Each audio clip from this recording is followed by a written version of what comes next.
अस्सलाम वालेकुम friends, welcome back to my channel.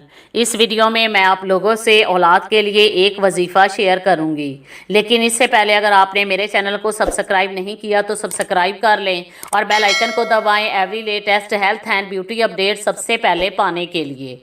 किसी भी अमल को करने से पहले अपना ईमान और तवक्कल अल्लाह पाक पर मुकम्मल रखें। अगर आपका ईमान ज़रा भी कमज़ोर है तो हो सकता है कि आप अपने मकसद में कामयाब ना हो। जब किसी जोड़े की औलाद न हो तो वो फौरी तौर पर डॉक्टर से रजू करता है, जो दोनों के मेडिकल टेस्ट करके देखते हैं कि ये तिब्बी लिहाज से बच्चा पैदा करने की सलाहियत रखते भी हैं या नहीं। बाज़ केसेस में ये सामने आ जाता है कि ये बच्चा पैदा करने की बुनियादी अहलियत तो रखते हैं, मगर इसकी राह में कुछ आर्जी रुकावटें हाइल हैं। चुनाचे वो इलाज के ज़रिए उन रुकावटों को दूर कर देते हैं और यूँ इस जोड़े के यहाँ बच्चे की विलादत हो जाती है। बाज़ केसेस में रिपोर्ट्स ये बता देती हैं कि बच्चा पैदा करने की सलाहियत बिल्कुल ही नहीं है, और जाहिर है कि इसका मतलब यही है कि इस सलाहियत के ना होने के सबब इस जोड़े की फ़िलहाल औलाद नहीं हो सकती। इस तरह के केसेस में मेडिकल साइंस बिल्कुल दुरुस्त कहती है, लेकिन अल्लाह सुब्हाना व तआला कुरान मजीद में फरमाते हैं कि हम जिसे चाहते हैं साहिबे औलाद बना देते हैं और जिसे चाहते हैं बांझ पैदा कर देते हैं। कुरान पाक में अगर आप हज़रत ज़करिया अलैहिस्सलाम का वाक़या पढ़ें तो आपको मालूम होगा कि बुढ़ापे में अल्लाह ताला से औलाद मांगने का ख्याल इन्हें हज़रत मरियम अलैहिस्सलाम के पास बेमौसम फल देखकर आया, और उन्होंने सोचा कि जिस तरह अल्लाह पाक हज़रत मरियम अलैहिस्सलाम को बेमौसम फल दे रहे हैं, वैसे ही मुझे बुढ़ापे वाले मौसम में औलाद भी दे सकते हैं।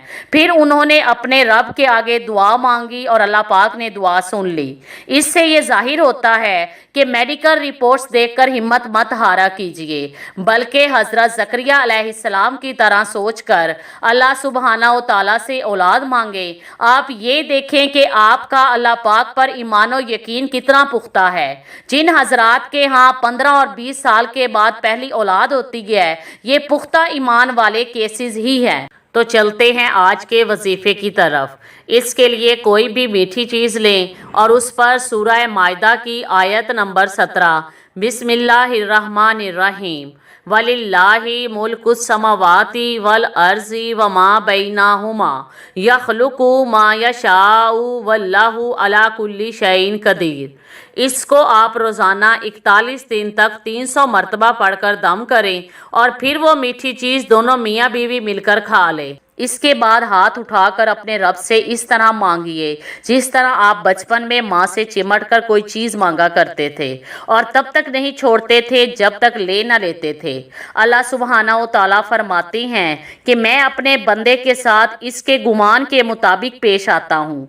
तो दोस्तों, अपने रब से अच्छा गुमान रखा करें और मायूस ना हुआ करें। अगर आपकी रिपोर्ट्स नेगेटिव आ जाती हैं तो इससे सिर्फ ये साबित होता है कि मेडिकल साइंस इस केस में आपकी कोई मदद नहीं कर सकती। आपका केस खालिस्तान अल्लाह पाक के दरबार का केस है। आप मेडिकल रिपोर्ट्स देखकर अल्लाह पाक के दरबार को भी छोड़ देते हैं। एक बार मांग कर तो देखिए, जो दुआ दिल से निकलती है वो अर्श हिला देती है।